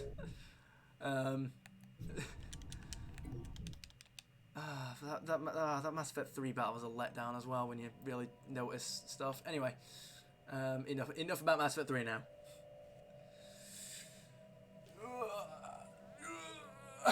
That's what Stellaris fought. Yep. What I don't want to happen though, what I kind of want to happen, but I also don't want to happen, is to get so omnipotently powerful that it's not possible for me to lose, because I've already started getting to that point. When I'd just beaten the contingency on 25 times Crisis, by the way, that was why it's taken me so long to get this successful save.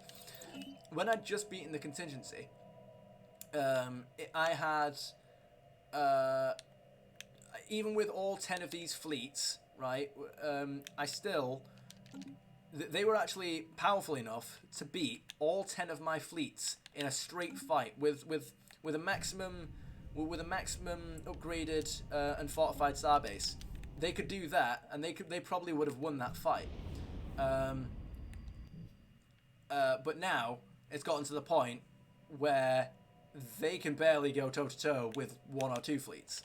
Like, I've already become that powerful, and I'm going to become powerful at a faster rate than them. Excuse me. So that should be fun. So eventually, I'm just going to like absolutely outstrip them in every way. All right. Go.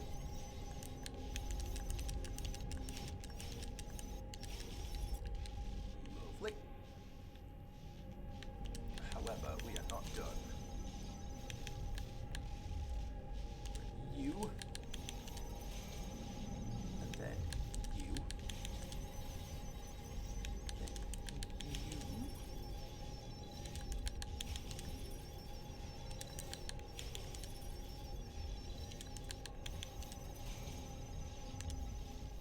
Lovely. Right, there we go. Do all of that, and that will be good for us.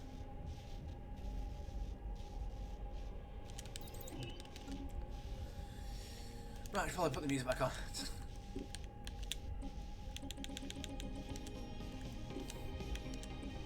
Where are you? Celestial City? What is this? What is this about? What is this Celestial City you speak of?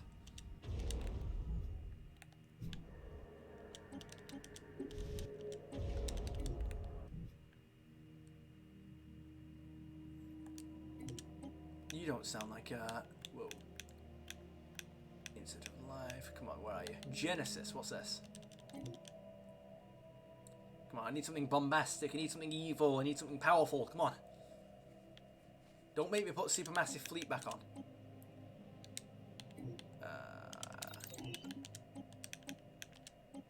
No, not you.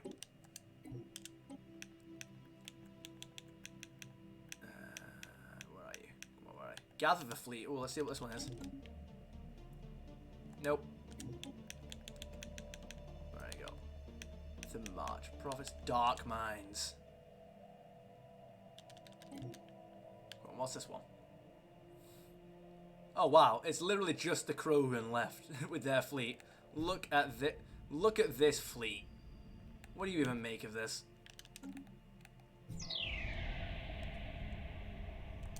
Alright, come on. Come on.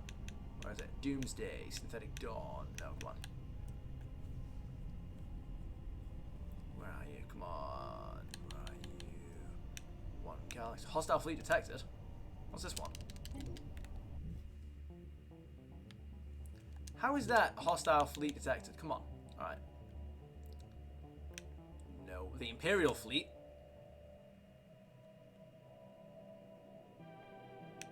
How is that an Imperial fleet? Okay.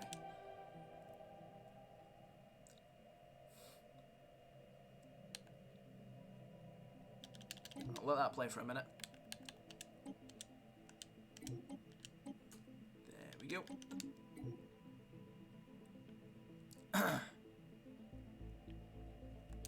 Nope, that does not make me think of anything to do with that. Alright, here we go. Supermassive fleet, go.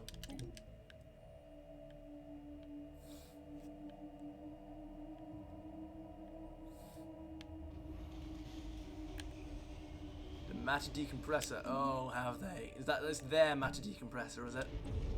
I see.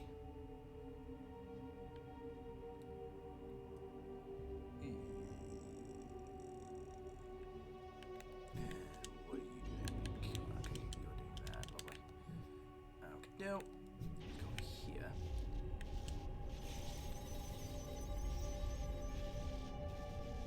There you go, just keep upgrading that now.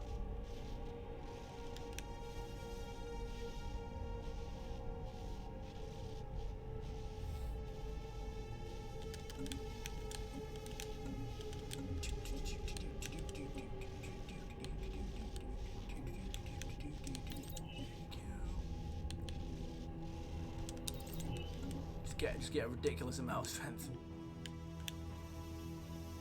There we go.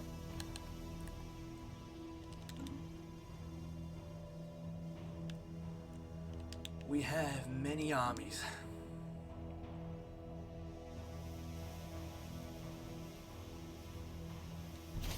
Ringworld frame completed. Lovely.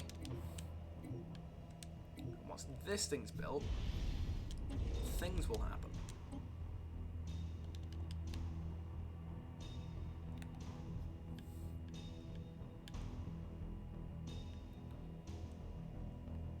Whoa! What do you guys think you're doing?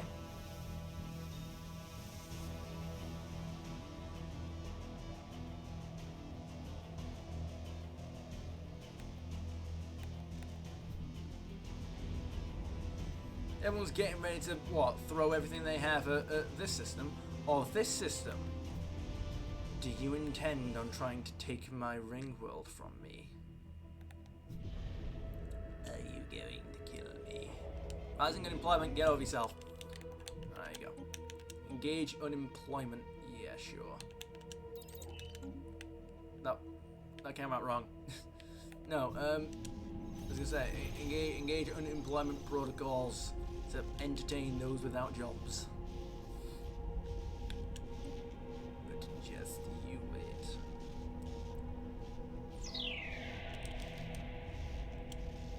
By the way, the game will spawn in another quest if there isn't much. Well, will the game spawn in another quest if there isn't any much shift in the galaxy? No, I'm on consoles, so no such thing exists. I think. It's got nothing to do with like shift in the galaxy or anything like that, but I believe, I don't know if the update's already out, but PC is on its, it is bringing out an update where every crisis, all three crises in the game can spawn one after another at increasing variance of strength throughout the game. So like you could spawn, so like for example, you could get the Pretherin, you get the Pretherin to spawn at like 2400, and once you've beaten them, 50 years later the Unbidden might spawn, and they're like twice as strong, and then once you've beaten them, however many years later, the Contingency spawns, however like a little bit stronger than that. You know, like there is a setting that you can enable in an update on PC that allows. I think they've made it so that you can have every crisis spawn at once, but I don't know if that's just in a mod or if they've actually updated it so you can do that. But no, to answer your question, no, the game doesn't just spawn in more crises just because nothing's happening. It doesn't do that. It doesn't work that way.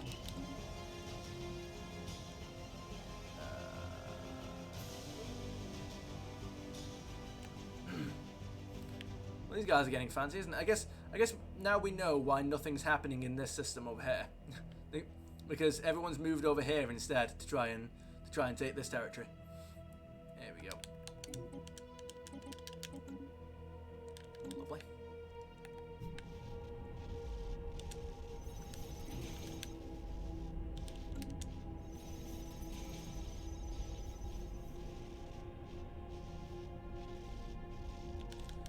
They die all the same. Well, I have proof of that. You are not wrong. There we go. The Isolated Contingency Core. There we go. An isolated contingency mainframe core that was salvaged from the wreckage of their last machine world.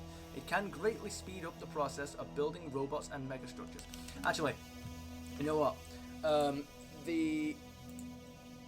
So I've got like a stream archive channel here. So hang on.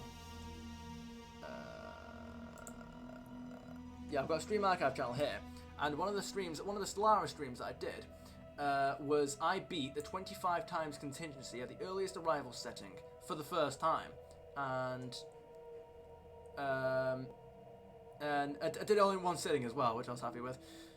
Where are you? Hang on.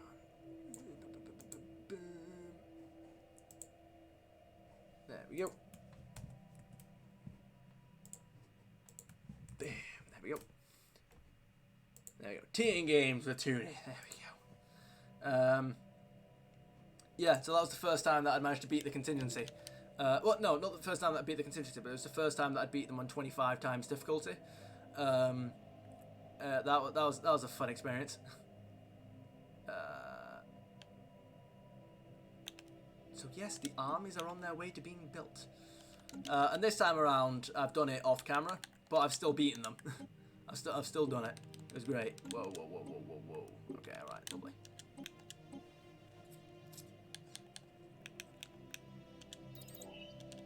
Fair enough. Rising unemployment, how dare you. Engage the unemployment protocols.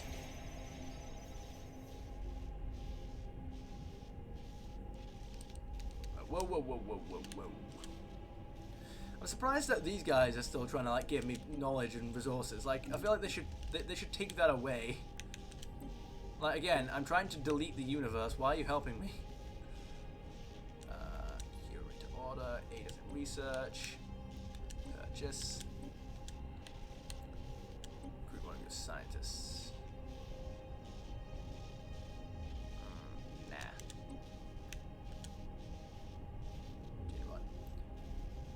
I don't know what that emoji is supposed to be, but it looks like Happy Dinosaur. So, yay, thanks, I guess. There we go.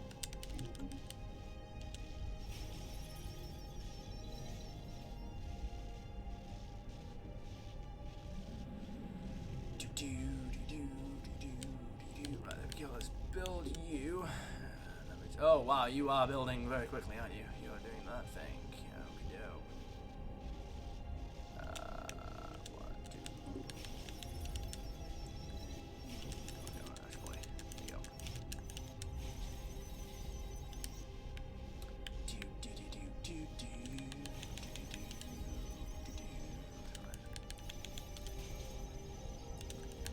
Then, while I'm here, I shall also do another thing.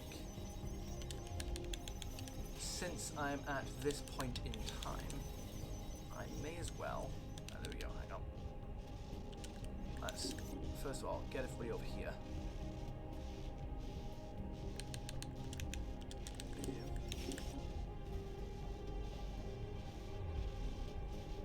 Indeed, there we go.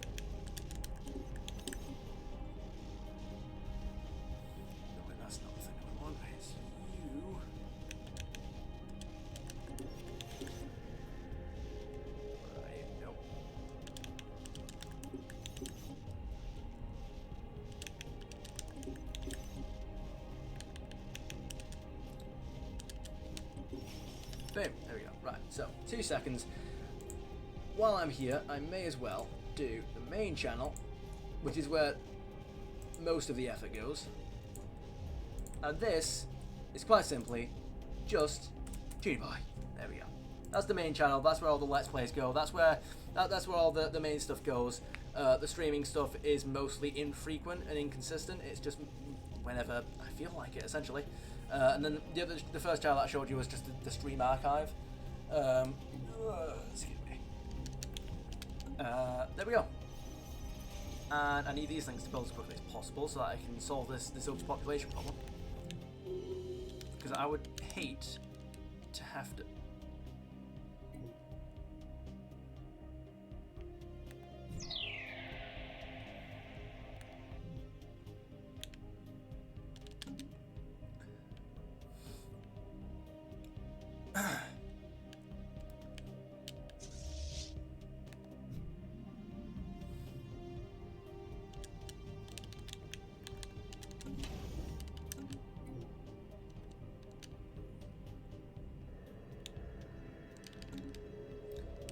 don't know what you lot think you're playing at, or trying to attack that system at once. It's been a very long time since they've tried attacking this system, and I don't plan on letting it carry on. Thank you for the enthusiasm. Okay, let's go L5, but that's the thing, we don't want L5, we want you. There we go. Carry on. All ships, fire at will. Oh, they're doing it. They're opening fire, and they are indeed doing the thing. If only we still had the bonuses of the last update, of the last build. This would be incredible, because they would all already be dead.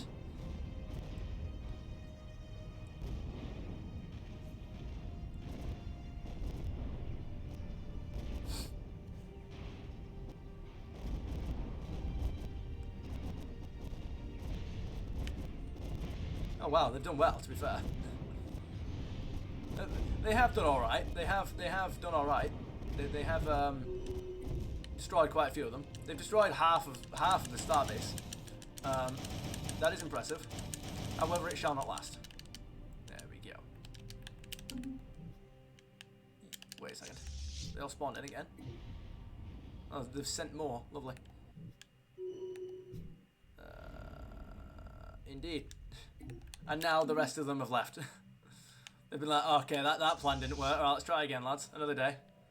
There we go. Now, I need to get you guys to all chill out there, because I can tell that you guys are all going to try and attack the other system. The death throes of the galaxy. I don't know what the word throws means, but I can assume it's bad for them.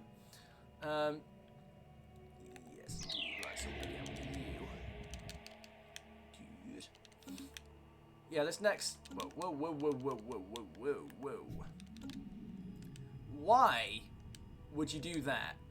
Why would you send a 300k fleet to attack a 1 million k starbase and 2 million k fleets?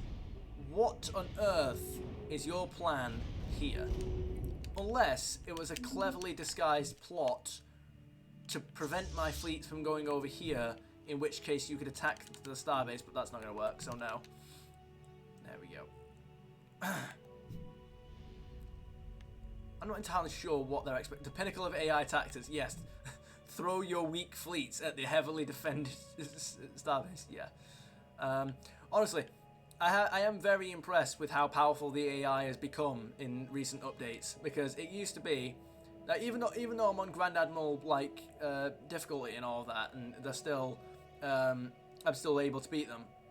It used to be, oh, they've done that. Well done to them, I suppose. It used to be that they'd be absolutely pitiful. Like, by this point, I wouldn't even have to use fleets in order to beat them. Like, they just couldn't do anything. Like, I would be able to get all of my fleets and just have them chill in dark space, in order to, and I could just use them as like defense fleets whenever I like. Like, there was no point to me. They could never do anything to like even come close to damaging me. They used to be where we were at, but no, not anymore. And now I actually have to use my fleets, weirdly enough, and that's only going to get worse in future updates.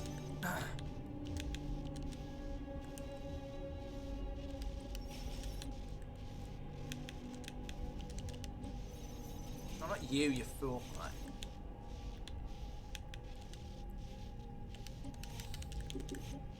Hang on. Because if I do this, no, not you.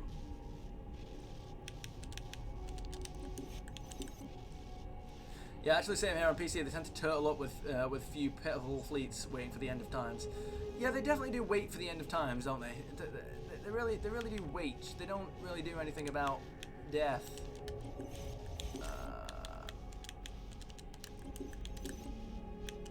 There you go. Now we're getting somewhere. Lovely.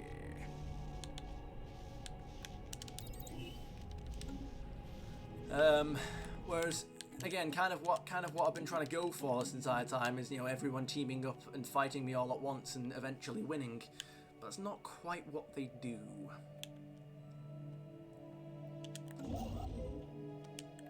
I'm gonna get rid of you anyway, because we don't need that. I'm wondering if I should just get, like, a science ship for every single one of my ring worlds. Should I do that? Because that's actually going to cost, like, a ridiculous amount of Unity.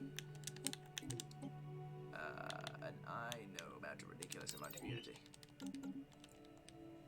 I feel like the next save that I do, I think I'm going to try a slightly different build-up of Essential Perks. I'm going to try and swap this out for Imperial Prerogative. Because even though this gives me a very good early game boost, I really feel like this is going to have an infinitely better end game boost. Like, because the effect that this is having on my admin cap and my Unity is 100, and 100 is not a lot. It's not changing anything. Whereas, if I could knock off around, and that 100 edict fund doesn't affect anything in terms of this here. But if I was to get Imperial Prerogative, it would reduce. It would knock off about 400 Empire size, which would do pretty good for the technology cost. So yeah, I'd need that'd be much better for me endgame wise if I was to pick that. But the other essential perk that I feel like I might have to change is Eternal Vigilance, and if I could change it to Voidborn, if I could do that, I get 2 additional building slots. And as much as I don't like that I have to use this perk in order to get build slots, it would be useful for the whole Unity thing that I'm doing. Advanced housing building. Advanced housing is such a useless thing at this point in the game. Like, what? Like, housing is literally not an issue on habitats. Like, I'm using 3 out of the 8 housing buildings, and I have 30 houses. I have 30 pops and still enough houses. What can I possibly need advanced housing for? How many pops am I expected to have on a habitat that I would possibly need advanced housing for? Like, how many pops? Does the game really think that I'm supposed to have more pops on a habitat than I do on a planet? Like, certainly not, man. Come on. I am kind of looking forward to the habitat changes that PC are getting at the minute. We'll get them eventually, and that should be fun.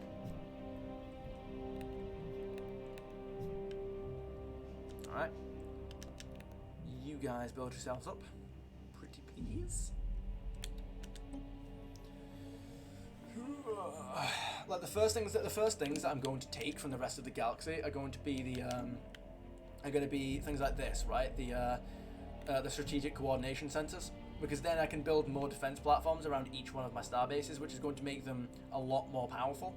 Not only that, but when we do that, it will also scare the AI away from attacking them, even if they're theoretically powerful enough to beat it. They'll decide against attacking it because it's that powerful. Whoa!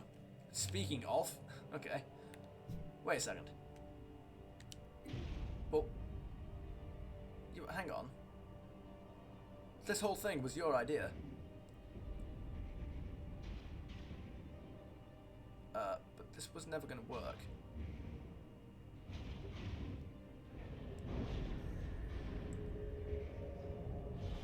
What is your plan?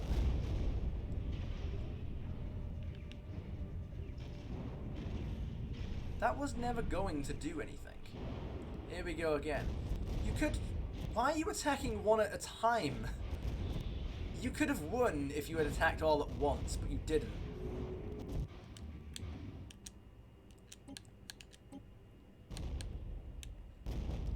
Alright. Let's upgrade the star bases, shall we? There we go. I want you to know, you could have won this if you had fought as one. Alright.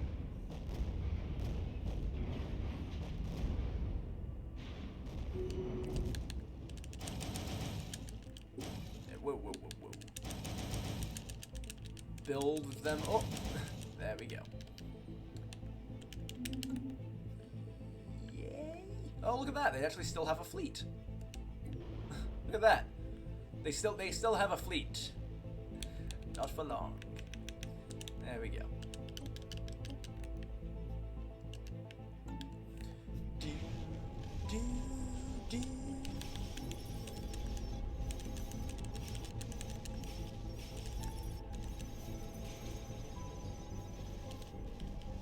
Thanks a lot for the recommendations. I've got to hop off now. Enjoy your day. Vox Runner 56, have a splendid day. Alright. No worries. Have I forgotten? Oh no. No. This entire time I'd forgotten to be building these things. Oh no. This entire time I'd forgotten to click build on these fucking things. Damn. Ow, that causes physical pain. Anyway.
Okay, alright, there's no point in me going much further anyway. So, alrighty then, the time has come for me to depart. I hope you guys had about as much fun as I did. If there are any games you'd like to see me play, feel free to suggest them down in the comments. I'll see you guys in the next one. And have a splendid day. Before we disappear, we're going to raid. So, let's have a billable. Let's get Twitch open. Let's do it.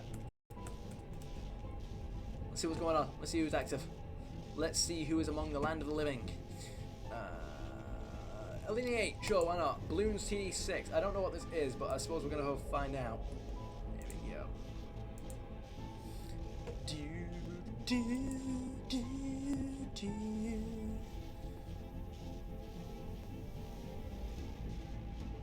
98 followers, oh my goodness.